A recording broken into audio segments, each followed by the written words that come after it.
Guys, you are here for another episode, which is amazing. But this episode is special, different from the rest, because it's only about one movie, The Avengers.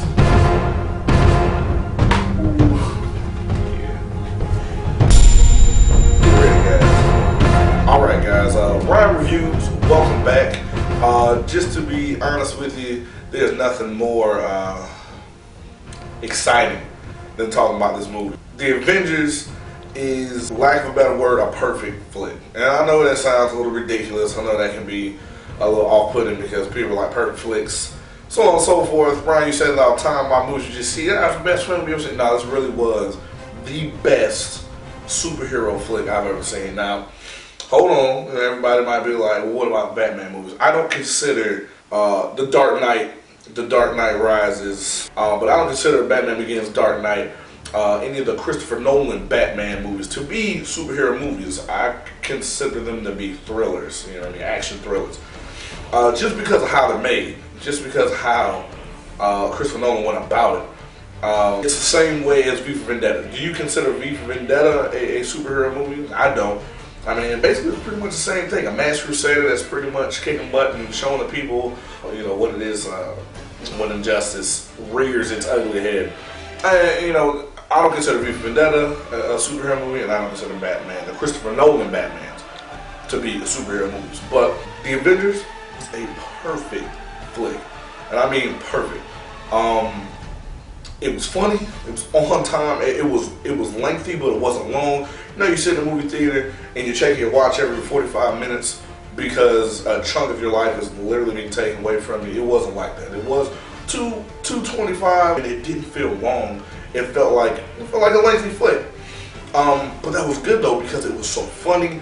It was so action packed, and all the characters obviously reprised a role. My favorite character happens to be the bad guy, Tom Hiddleston as Loki. He is Loki. I mean, it couldn't have been any other person to play Loki than that guy. And I mean, he just showed up and did his thing. And a great thing about the movie, other than it just being funny and action-packed and, you know, the CGI was good, was that it was perfectly written, perfectly executed, and you really got to see the execution on film come to life. And one thing about the movie that made it stand out to me amongst the others, you really got to see the vulnerability of each character, the personality of each character, and what would happen when you get these powerhouses all together. And that was my big thing. I was like, how was somebody going to write for how's somebody going to write for all these characters in the one movie and then make it flow?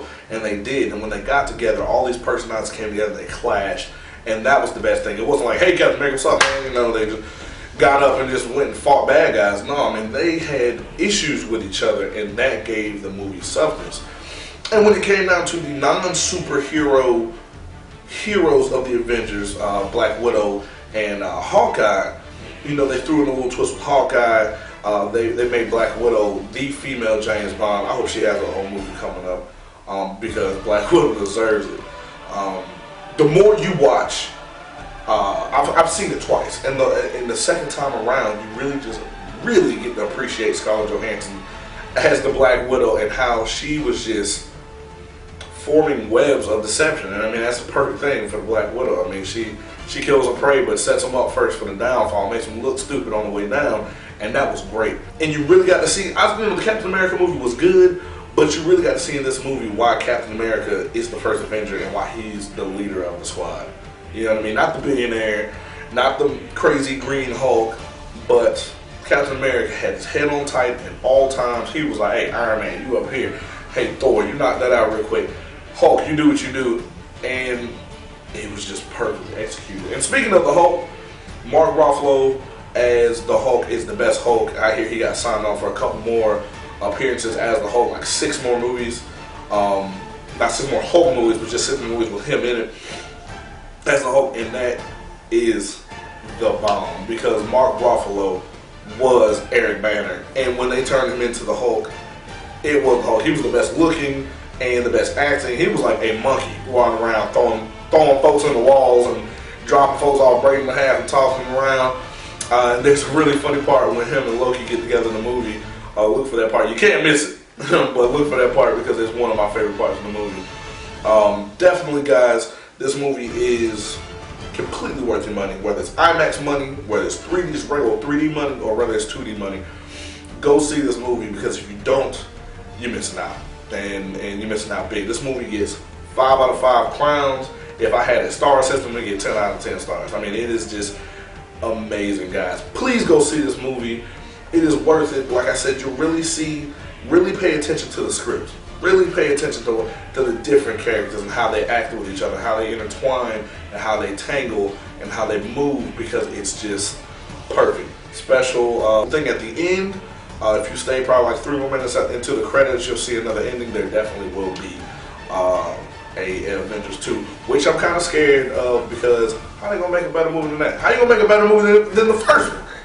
I don't know. If Joss Whedon, director and writer, has a play in it, then you know we might be able to do this. And that was an episode of Ryan Reviews, the Avengers episode. But follow me, man, and